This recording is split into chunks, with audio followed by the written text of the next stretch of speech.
students, welcome to Sunil's tutorial. I'm Sunil Mirwani and today we'll be doing this chapter called as semiconductors. Let's see how a Zener diode is used as a voltage regulator.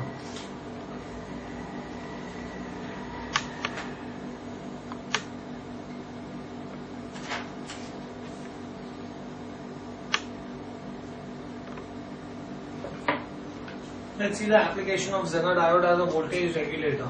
Now, first of all, what do I understand about a voltage regulator? Now,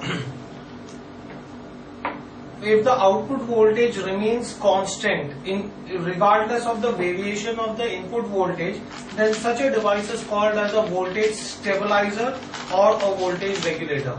Right? So, what is a voltage regulator? A voltage regulator is a device that keeps the output voltage constant regardless of the variations in the input voltage.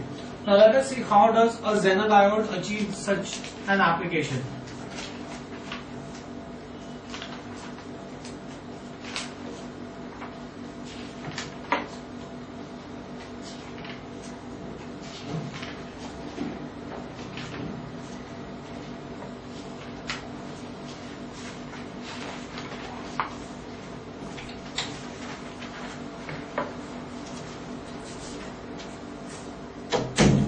Now, let's see this.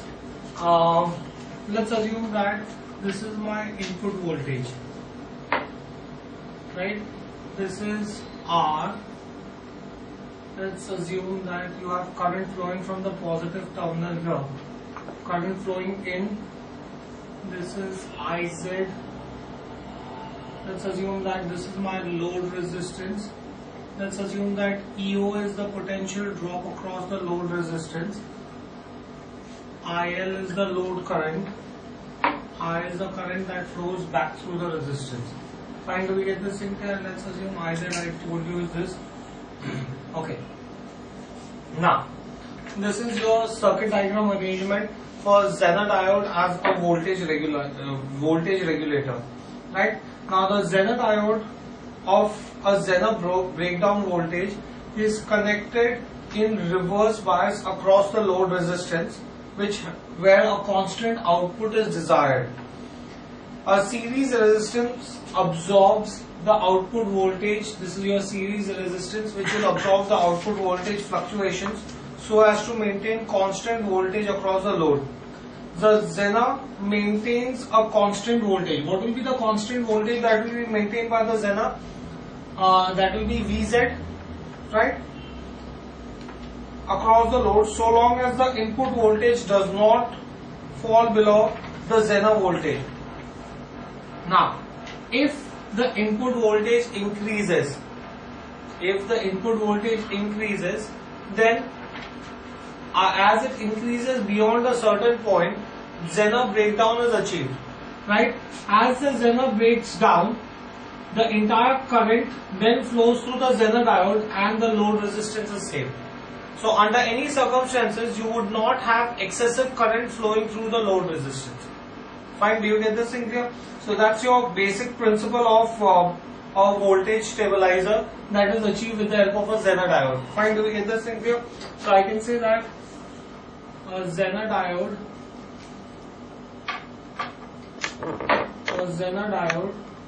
of breakdown. A Zener diode of breakdown voltage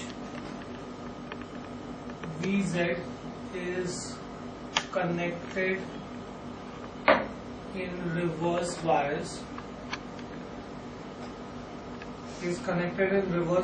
Across load resistance. Right? The series resistance absorbs the output voltage fluctuations.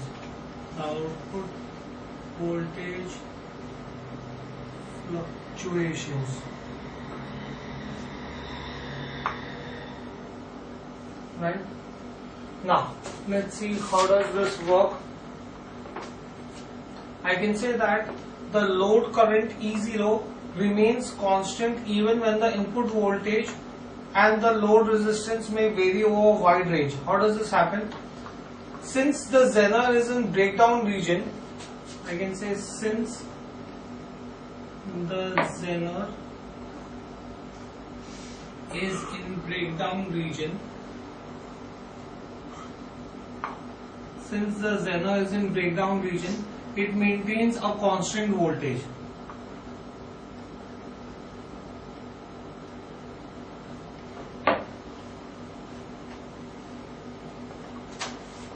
How?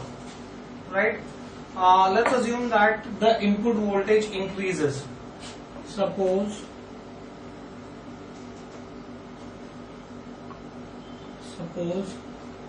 input voltage increases. Let's assume that the input voltage increases. This will cause the value of the total current to increase. I can say therefore total current I will increase, right? As the total current increases, the Zener will conduct the increase in current,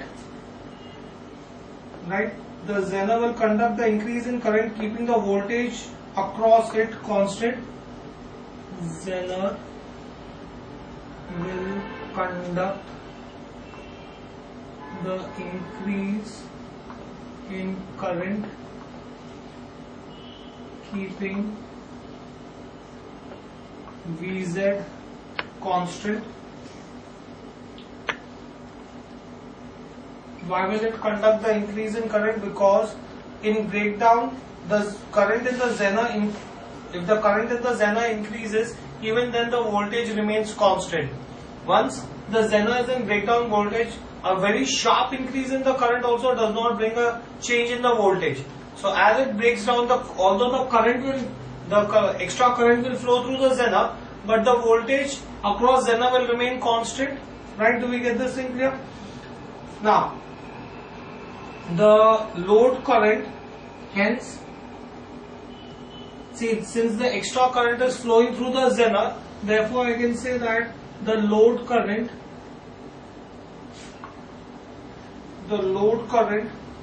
will remain constant.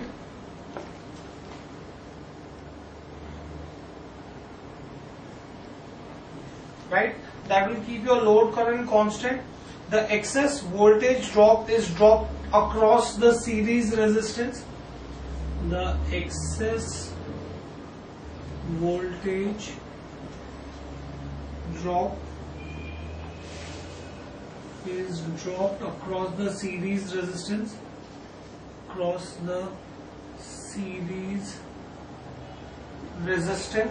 fine. Hence the voltage remains constant irrespective of the changes in the input voltage. Hence output voltage remains constant irrespective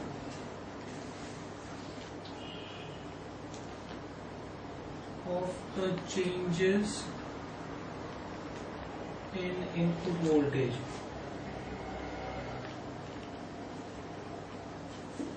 Fine, do we get this thing clear? Now, let's assume that the input voltage is constant but the load resistance decreases.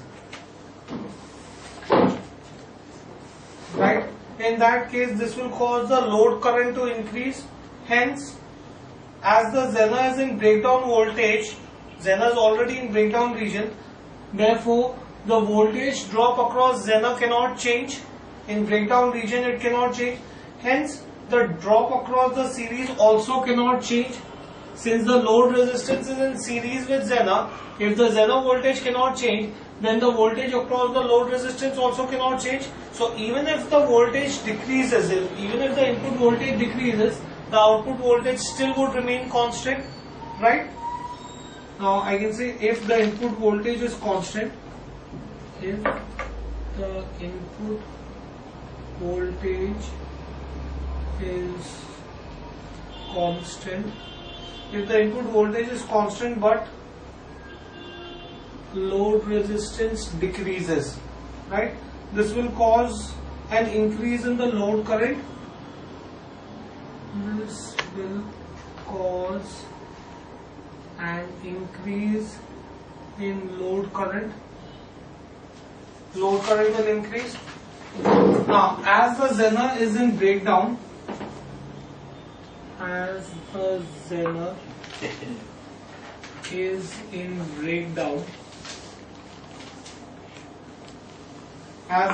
is in breakdown, therefore Vz, the voltage drop across Zener, cannot change,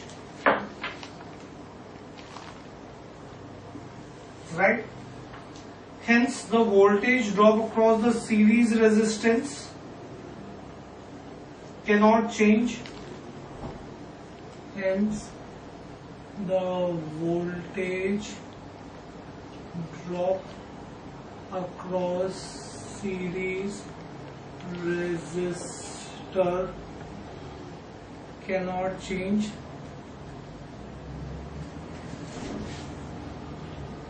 Voltage drop across series resistance cannot change. Hence, the source current will not change.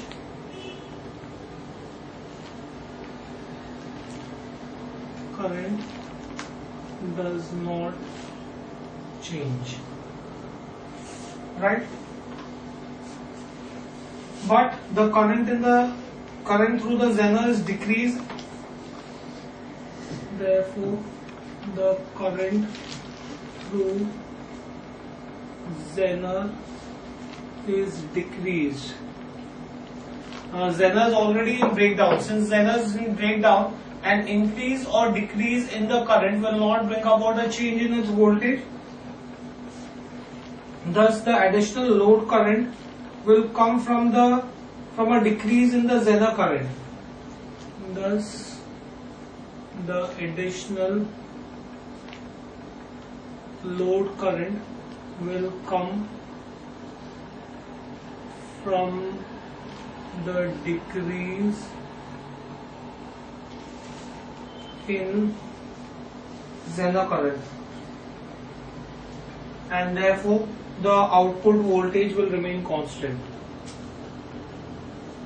Voltage remains constant. That's how a Zener keeps an output voltage constant, and it is used as a voltage stabilizer. Right? What are the applications of Zener diode?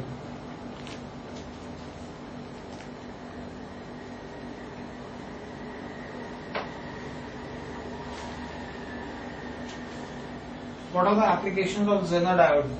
One, as we already saw, it is used as a voltage regulator. Right? Second, it is used as a reference voltage for comparison purpose. Reference voltage for comparison purpose. So these are the two applications of Zener diode. Next, let's see a solar cell. Now, what is a solar cell? A conversion of solar energy into electrical energy can be done with the help of photovoltaic effect. Now, what is photovoltaic effect? Photovoltaic effect is defined as the generation of EMF as a result of absorption of radiation, right? Energy conversion devices which are used to convert sunlight into electricity are called as photovoltaic effect, or they are called as solar cells.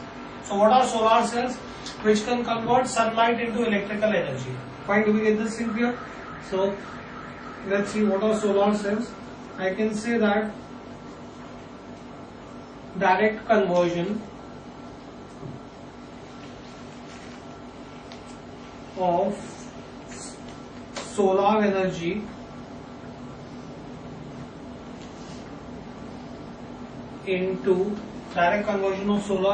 into electrical energy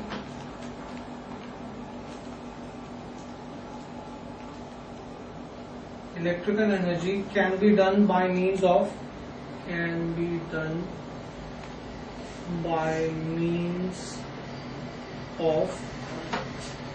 photovoltaic effect.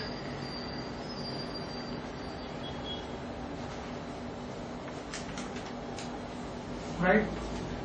Now what is photovoltaic effect? I can say photovoltaic effect can be defined as the generation of EMF.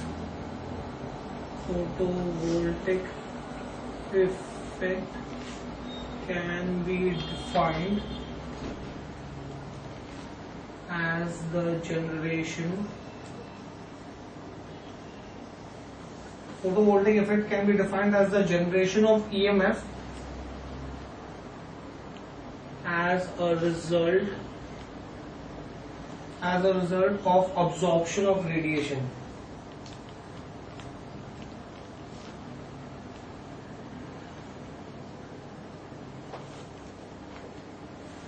Right?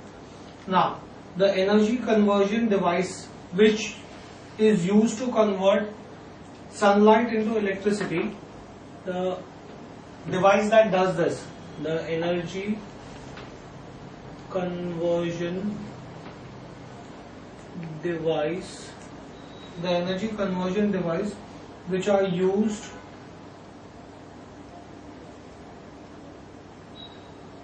to convert sunlight into electricity by use of photovoltaic effect.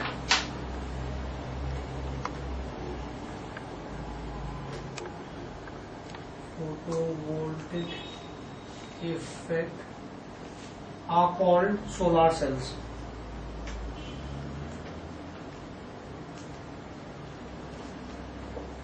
Fine, do we get this thing clear? So what are solar cells? These are those devices that convert energy from sunlight to electrical energy using photovoltaic effect, right? How do I make a solar cell?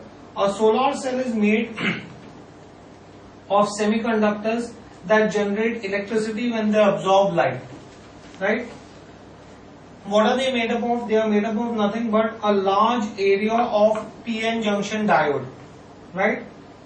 Which in the presence of sunlight is capable of generating usable electrical energy. As photons are received, the free electrical charge is generated, which can then be collected by the contact applied on the surface of the conductor. So how do I make a solar cell? By using a PN junction. Fine. Now the PN junction provides the necessary effects to produce the necessary requisites to produce the solar to convert solar energy into electrical energy, right? How do I make such a PN junction that would convert solar energy into electrical energy? In order to do that, I need a PN junction where the p-type region is doped, having a thickness about 300 microns, and I have an n-type impurity of thickness of say about 0.2 micron.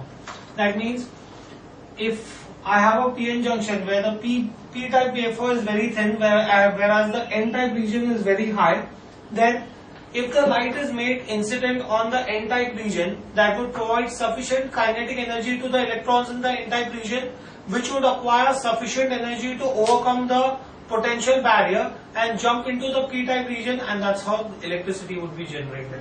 So it consists of a PN junction where you have a thin layer of p region and a thick layer of n region and a thick layer of p region. Fine, do you get this thing clear? Fine, so do we understand this?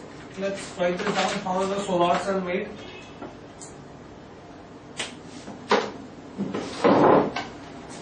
I can say that solar cells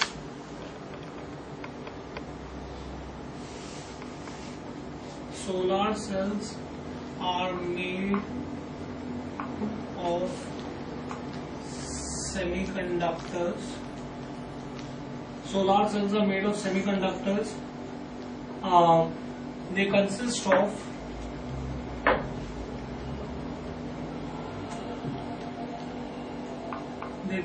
of PN junction diode. Right? Now, as photons are received,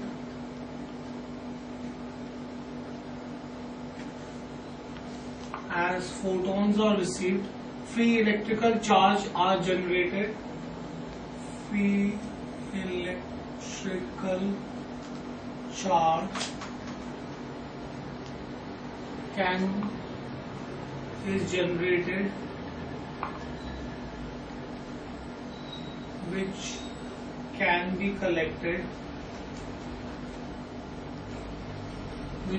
collected on contact.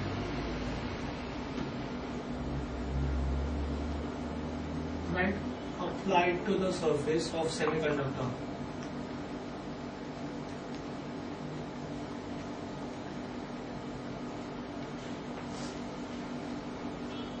So what does a solar cell consist of? Let's see this. This is my solar cell. It is made up of N region and P region. This is my N region and this is P region. Right? This has a thickness of say 0.2 microns or micrometers, whereas this has a thickness of 300 micrometers. Fine, do we get this in here? So, the most normal configuration for a solar cell is to make a PN junction from a semiconductor, where the normal configuration is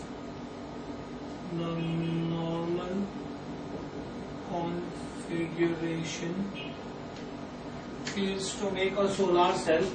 The normal configuration is to make a solar cell. Make a solar cell using PN junction. Right? The PN junction provides the inherent electric field across the junction, which separates the charges created by absorption of light. PN junction, you have a potential barrier between the P and the N junction. So PN junction provides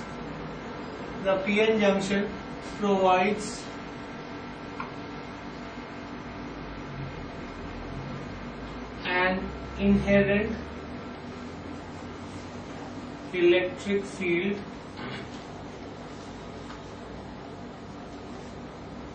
across the junction,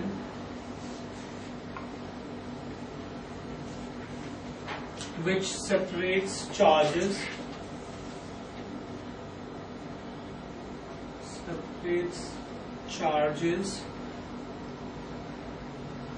created by absorption of light.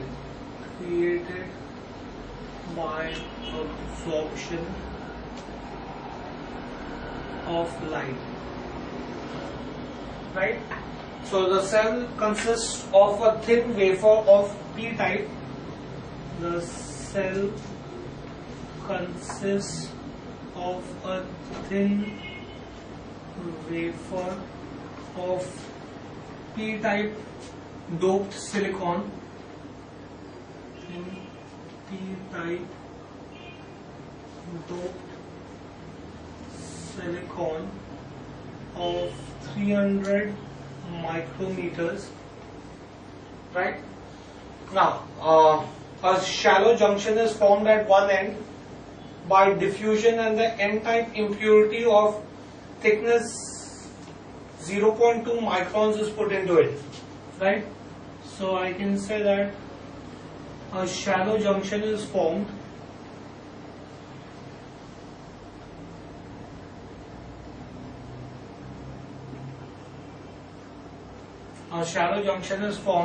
at one end by diffusion,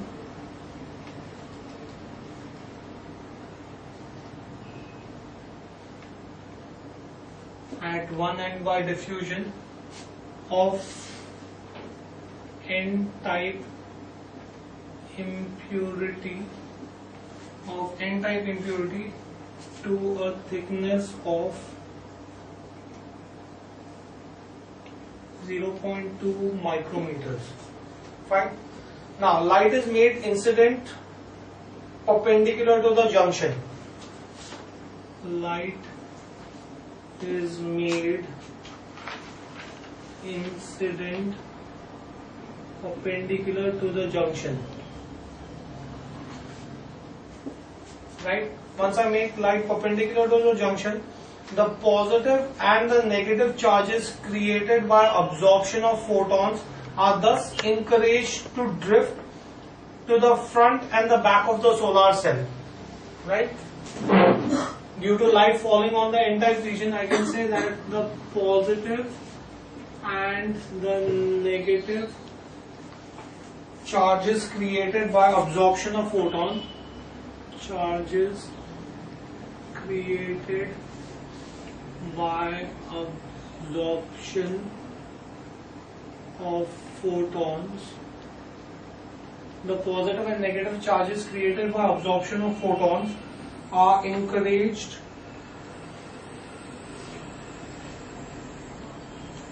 to drift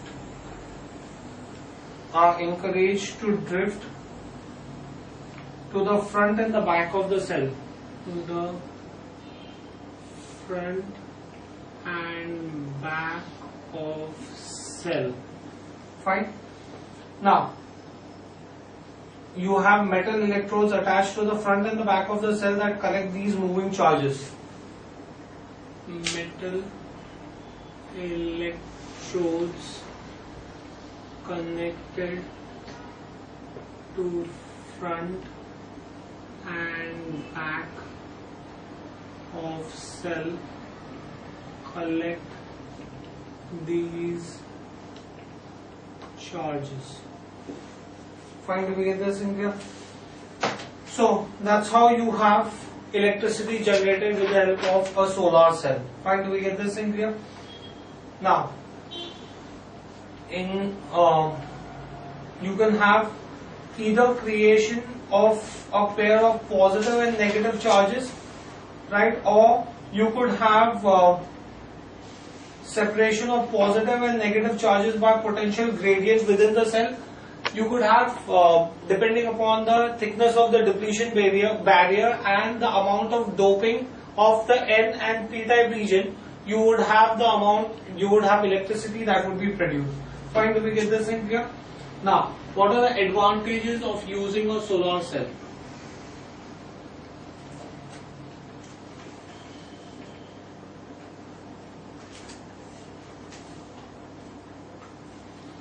Advantages: it has no moving parts, it is portable, requires little maintenance, it does not require any fuel or chemical, right, for its operation.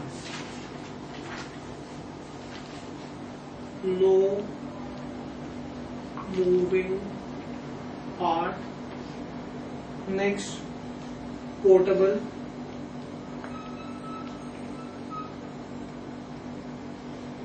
Next, requires little maintenance.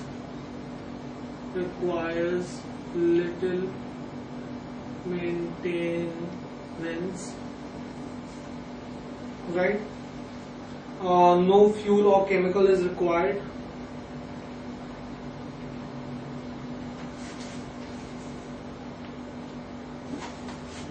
Fine. Now, so these are the advantages of solar cell. Next, what are the applications of solar cell?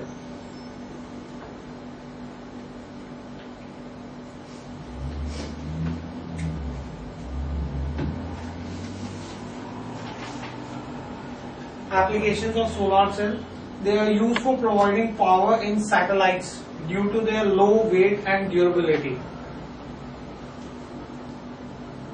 Power in satellites. They are used to provide power in satellite. They are used in automatic meteorological stations to operate the instruments which measure temperature, humidity, wind and direction, right? So they are used in automatic meteorological stations. logical stations, right? Then they are used in electrification of remote villages for providing street lights and other community services, right?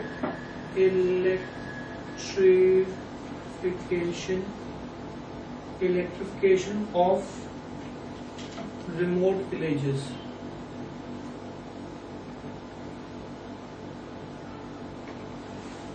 Find the latest here. Then, so you have multiple such uses where you could use a solar cell. You could use it for navigational signal. You could use it for highway emergency call system. They can be used for pumping water for irrigation and drinking. They are used in telecommunication application, that is for railway signaling system, for traffic light. They are used for pocket calculators, one of the most commonly used application, and they are also used as emergency lamps. So these are the multiple applications that I can have with solar cells. Next, let's see what are light emitting diodes, LEDs. Light emitting diodes. Now, what is a light emitting diode? It is nothing but it is a forward bias PN junction which emits visible light when current flows through it. What is LED? It is a forward biased. It is a forward biased PN junction. It is a forward biased PN junction diode which emits visible light,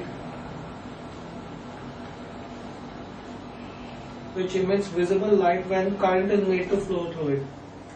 When current is made to flow through it. Right? How do I make an LED? How do I make a light emitting diode?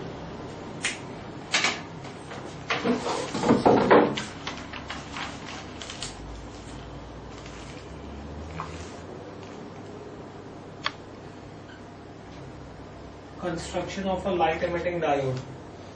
Now, you have an N-type region in which you have a small P-type region that is diffused. This is N-type region, this is P-type region, and here you have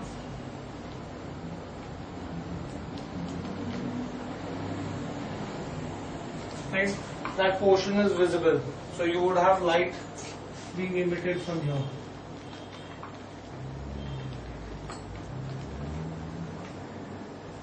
Right, you would have light emitted from here, and here you would have metal contact again. This is my metal contact. Metallic contact for N-type, and this is my silicon dioxide which is used as insulator.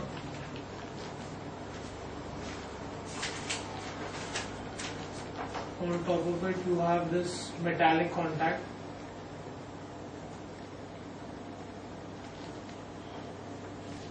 This is my metallic contact for P-type region. Metallic contact for P-type. Right? Now, this is your cross section of the LED. Here an N-type semiconductor is used as a substrate of the base, and a thin layer of P-type semiconductor is deposited on it by diffusion process. N-type semiconductor is used as base, and P-type semiconductor is diffused in it. Fine. This film is made. This film is used to make contact with materials, and also it reflects light. Exposed top surface of the N-type semiconductor is covered with silicon dioxide, which acts as an insulator, and you have a metal anode and metal cathode. Right? You have this film is used. That is this film where you have a P-type region that has been diffused into the N-type semiconductor. So this film is used, this thin wafer is used to make contact,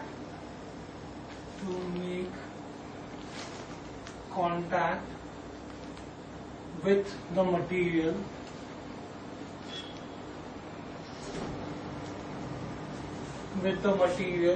and also it reflects light. Reflects light, right?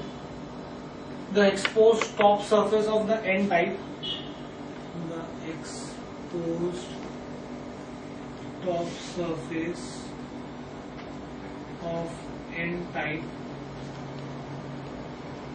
is covered with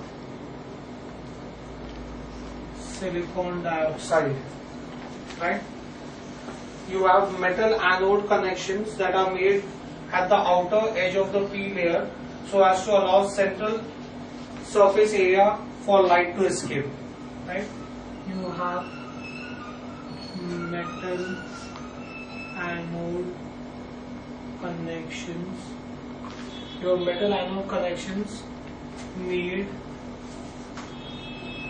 at the outer edge of P layer so as to allow more central surface area.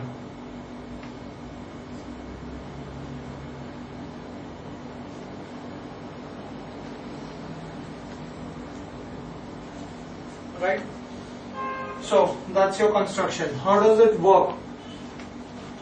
When PN junction is forward bias, current flows through it due to majority carriers. Electrons in the N region and holes in the P region cross each other. Now in case of LED, light is emitted when electrons from the N region cross the junction and recombine with the holes in the P region. Why? Here the electrons in the N region are in high energy conduction band, whereas the holes are in the low energy valency band. Therefore, when the PN junction is forward biased, during recombination of electrons into the hole, the electrons have to lose energy in the forbidden energy gap. This energy difference between the electron and the holes is given out in the form of light energy, and that's how light is emitted from. Fine, do you get this thing here? Working of light emitting diode. Let's see the working of light emitting diode. Right? Let's see the working of light emitting diode.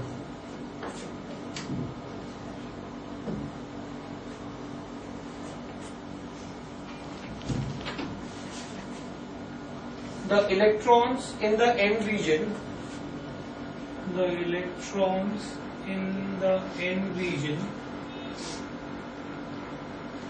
are in high energy conduction band,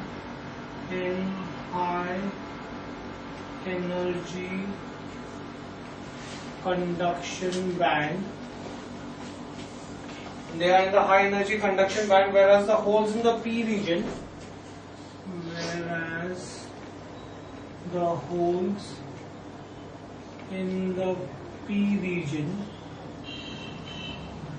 are in low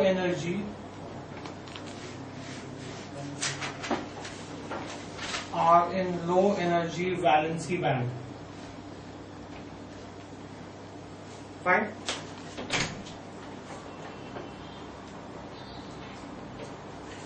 right? Now, therefore, when PN junction is forward biased, therefore, when PN junction is forward biased,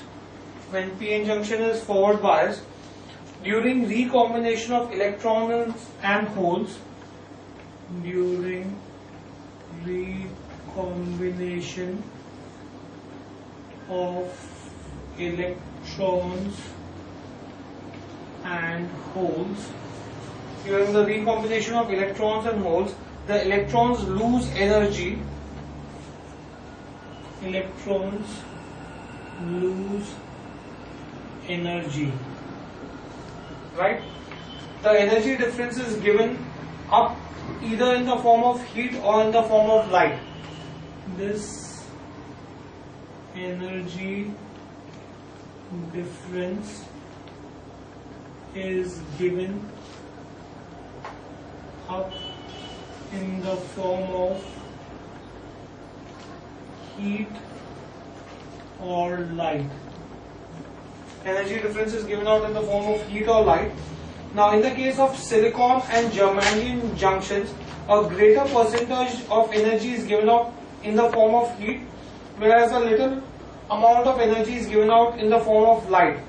However, if semiconductor material like gallium arsenide or gallium phosphide or gallium arsenide phosphide are used, in that case then most of the energy would be given out in the form of light, and that is the material that is used in the making of LED. So instead of using just germanium or silicon, we use material like germanium arsenide, germanium phosphide, or gallium arsenide, gallium phosphide, or gallium arsenide phosphide, in which case most of the energy would be given out in the form of light energy, and that's how you have light that would be emitted.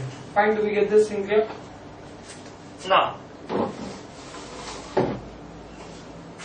you could get different type of colors by using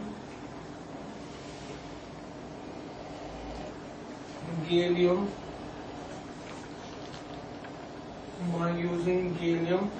arsenide, gallium phosphide, or gallium arsenide phosphide. Most of the energy would be given out in the form of light, right? Okay, now depending upon the material that is used, you would have different colors. If I use gallium phosphide, I can get red, yellow, or green color. Gallium arsenide phosphide can give me red, orange, or yellow. Gallium nitride could give me green. Aluminium gallium arsenide can give me red. Indium gallium nitride would give me blue. Silicon carbide blue, zinc selenide blue. Aluminium gallium phosphide would give me green. So depending upon whatever the material is used, you would have light given out in the different spectrum, right? Next, what are the advantages of LED?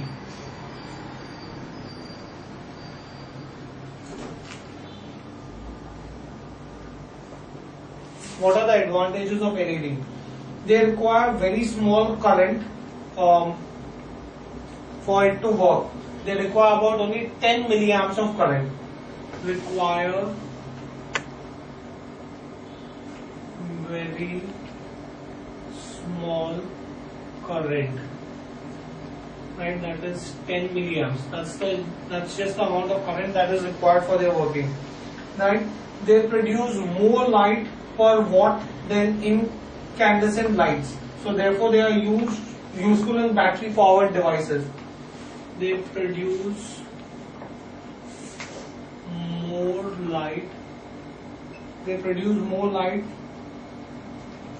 per watt, that means per energy spent. Then incandescent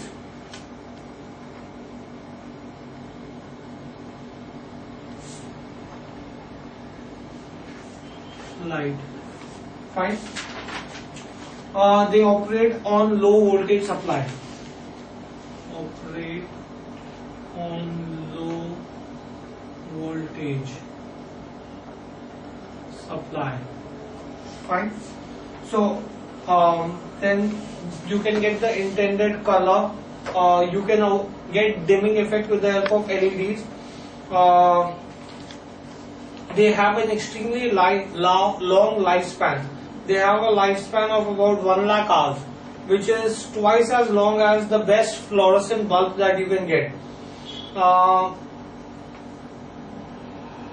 They light up very quickly and can give effective brightness, and they are available in small sizes. So these are some of the advantages that you have of LEDs. Application. Where do I use LEDs?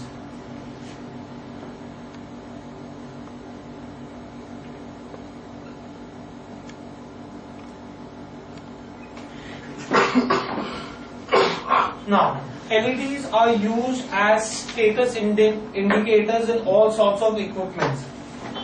Used as status indicators in equipments. Right? Then they are used in traffic lights and signal lights. Used in traffic lights and signals.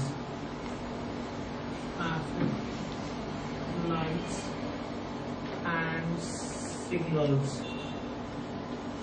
Fine. They are used, they can be integrated into the 7-segment display for producing numbers. Right? They can be integrated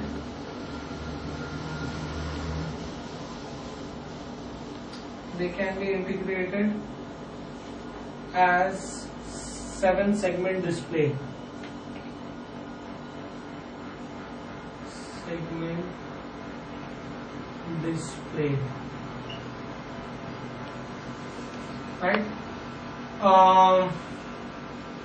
Then, because of their long life and fast switching time, they can be used for truck and bus brake lights. Used as brake lights.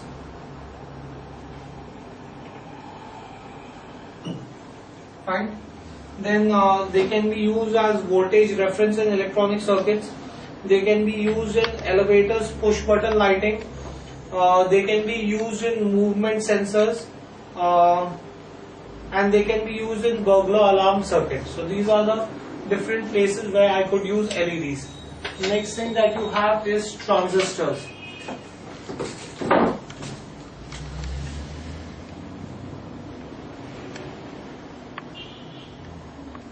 The next electronic device is transistors. Now, in a PN junction, you add only one junction. Instead of using one junction, if I have two junctions, in that case, that would be a transistor. If a third doped element is added to a crystal diode, then there would be two PN junctions, right? And that would be called as a transistor. So if I have two PN junctions connected end to end, then that would be called as a transistor. So a transistor is made up of a single crystal of silicon or germanium containing two PN junctions formed by sandwiching either a p-type semiconductor between two n-type semiconductors or sandwiching an n-type semiconductor between two p-type semiconductors. So what is a transistor? When a third doped element is added to crystal diode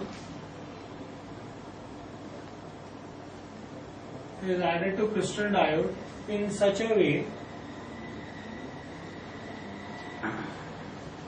that two PN junctions are formed. That two PN junctions are formed. Two PN junctions are formed.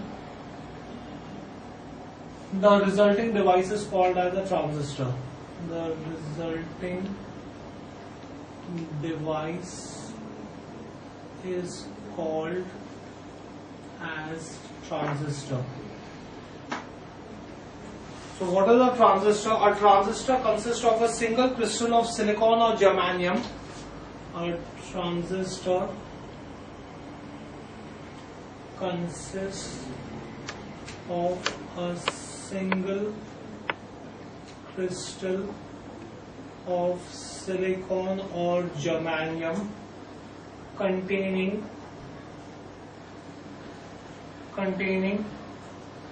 two PN junctions. Containing two PN junctions formed by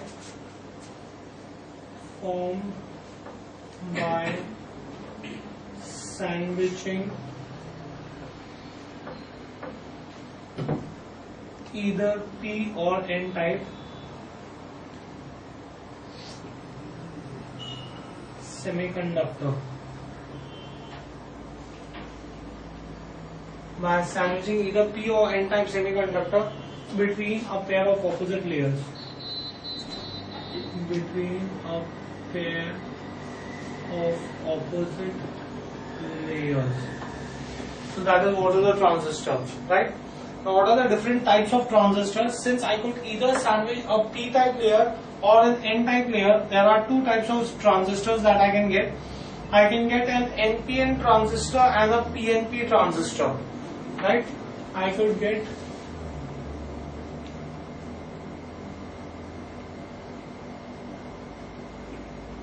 types of transistor.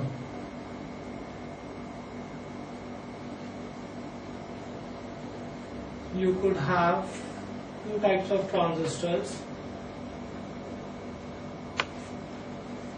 You could have an NPN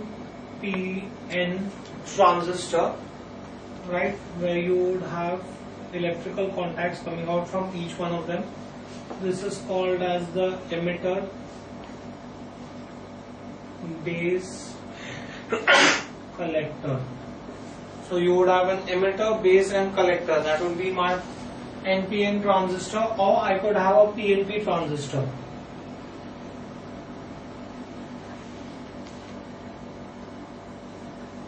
PNP, same thing, emitter, base, collector.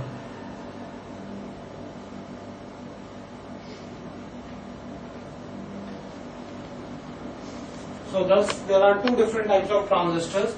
I could either have an NPN transistor or a PNP transistor. In an NPN transistor, a P-type layer would be sandwiched between two N-type layers, whereas in a PNP transistor, an N-type layer would be sandwiched between two P-type layers, right? Both the transistors have the following sections. Now let's see what are the different sections of the transistors, right? Sections of transistors. What are the different sections? What are the different sections in the transistor? Now there are three sections in a transistor. You have an emitter, base and a collector. Now sections. First section is emitter. Right? What is an emitter? This is the section on one side that supplies the majority carriers to the base. This is the section on one side which supplies majority carriers, which supplies majority carriers to the base and hence is heavily doped, and hence is heavily doped in comparison to the other regions. In comparison to the other regions. That's my emitter. Next region is base. Right? What is base? This is the middle section of the transistor. It is very lightly doped and is very thin as compared to the emitter and the collector. Right? It is the middle section of the transistor. Is the middle section of the transistor. It is the middle section of the transistor. It is very lightly doped.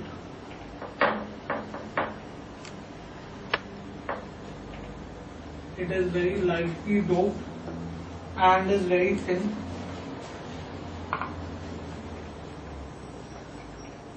Very thin as compared to emitter and collector. As compared to emitter and collector. Fine. So that it can pass most of the emitter injected charge into the collector. So that it can pass most of the emitter injected charge into the collector. Right? The third section that you have is the collector. Right? Now, this is the section on the other side and it is called as a collector. Sorry, the section on the other side is called as collector. The section on the other side is called as the collector. Right? Now its function is to collect the majority carriers from the base. Right? Its function is to collect majority carriers from the base. Right? So it is going to collect the majority carriers from the base. Right? It is moderately doped. It is moderately doped. Now, what is my basic principle in the working of a transistor? Now, what is a transistor? A transistor is nothing but it is a combination of two PN junction diodes connected back to back. Thus, the emitter in the base is called as the emitter base diode, and similarly the junction between the base and the collector is called as the collector base diode. Now, in order for the transistor to work, the emitter diode, that is my emitter base junction diode, is always forward biased. Why is it forward biased? So that it can supply a large number of majority carriers to the base. So that the emitter can supply a large number of majority carriers to the base. The collector base diode, that is your collector diode, is always reverse biased so that it can collect majority carriers through the base. Right? The resistance of the emitter diode is very small as compared to the resistance of the collector diode. Obviously, the emitter diode is forward bias and the collector diode is reverse bias. Right? So, forward bias is applied to the emitter diode is generally very small. Since its resistance is very small, therefore a very small amount of forward bias is applied to the emitter diode and a large reverse bias is applied to the collector diode. Right? So I can say that a transistor can be considered, a transistor can be considered as a combination of two PN junctions connected back to back.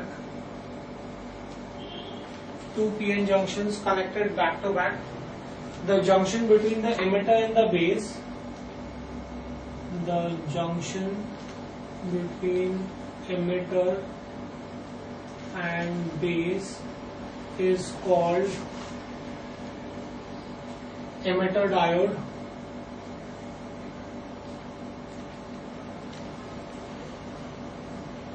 And the junction between base and collector is called collector diode. Right? Now, the emitter diode is always forward biased. The emitter diode is always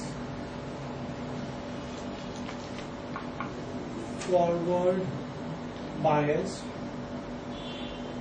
The emitter diode is always forward biased so that it can supply large number of majority carriers to the base. So that it can supply large number of majority carriers to the base. It can supply large number of majority carriers to the base, right?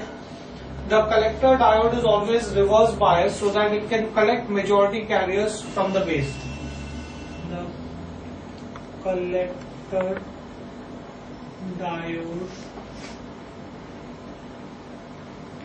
The collector diode is always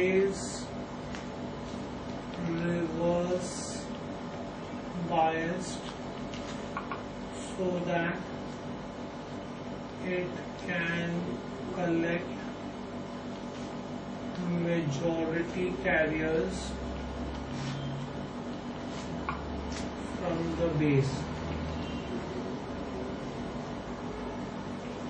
So that it can collect majority carriers from the base. Fine. Now, the resistance of the emitter diode is very small as compared to that of the collector diode. The resistance of emitter diode is small as compared to that of collector diode. Right? Now, so the forward bias applied to the emitter diode is very small and the reverse bias applied to the collector diode is very large. So, forward bias applied to emitter diode is very small and reverse bias applied to collector diode is very large. So that's your basic working of a transistor where you have two PN junctions connected end to end. Fine, do we get this thing clear? Okay, we'll stop this here for the day. Thank you very much.